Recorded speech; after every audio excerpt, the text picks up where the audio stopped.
There's a sweet science to boxing. It's to hit and not get hit. What do you think about your opponent?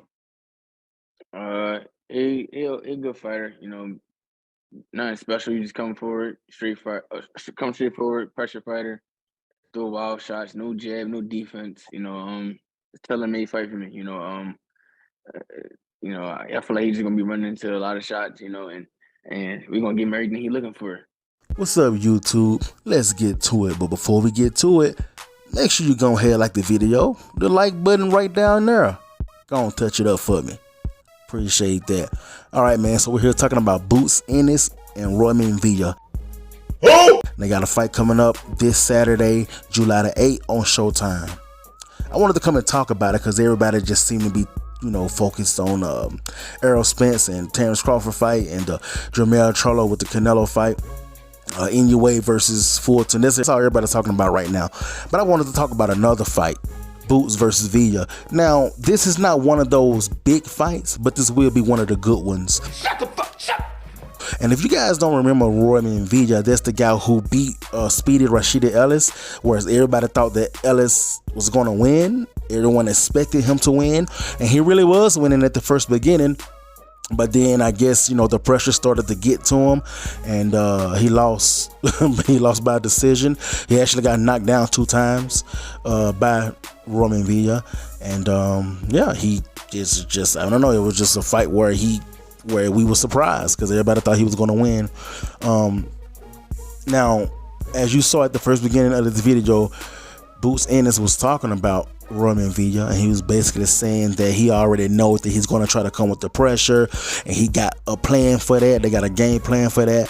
He's saying that he know that he doesn't have any defense. He doesn't throw jabs. Absolutely not. He really just come forward, put the pressure on, basic type of fighter, and throw a lot of wild shots. And Boots said that he think he's going to catch him. He's going to give him exactly what he's looking for, is what he said. And I think he's speaking nothing but facts. I mean, because when I even saw Villa, and the way he boxes, that's what I even said myself. And I was like, wow, this is going to be a good fight for Boots, actually, the way Villa fights.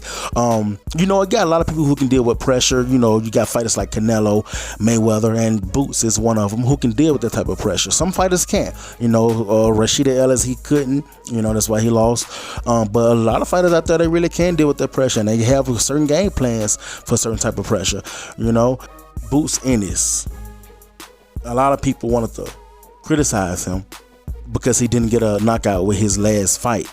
What kind of shit is that? Whereas he fought this guy Karen. I can't pronounce his last name, so I'm just going to call him Karen. His first name was Karen. Because he didn't knock the guy out, people saying that Boots Ennis was exposed. I don't think he was exposed. The only place where I blame Boots Ennis is that he wasn't able to cut off the ring. But he took some big shots, and he's taken big shots before. He's shown that he can take a punch.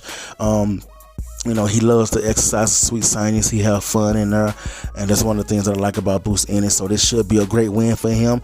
This should be a dominant win for him. I think it's going to be a stoppage in a later rounds probably, and I think it's going to be one of the good ones. Not a big one, but a good one. But if he don't get the knockout, man, let's not act like he's supposed to get a knockout. You're going to get some fighters who don't get knockouts sometimes. That don't mean that they're exposed. People were saying that he was exposed just because he didn't knock the guy out. The guy was running around the ring all night anyway, and he couldn't catch him. He couldn't cut off the ring. That's the only place where I blame him. But don't nobody blame this guy Karen. They don't blame him. Even though he was the one running, they don't blame him. If that was Floyd Mayweather, they definitely would have blamed him for running.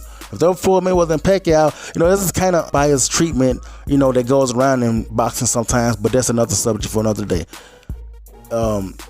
But if that was Mayweather versus Pacquiao, they would have been talking about Floyd running, he's running, and they wouldn't have been talking about the fact that Pacquiao couldn't catch him like they're doing with Boots and Karen. But anyway, but this will be a great fight. I got Boots winning. Like I say, I think it's going to be a stoppage. And I think this fight is tailor-made for him. Just like he said on the video. He said it's a tailor-made fight for him. And I also believe that. What you guys think? You think there's going to be a dominant performance as well? Make sure you like, comment, subscribe. And I'll be back with another video. Holla at your boy.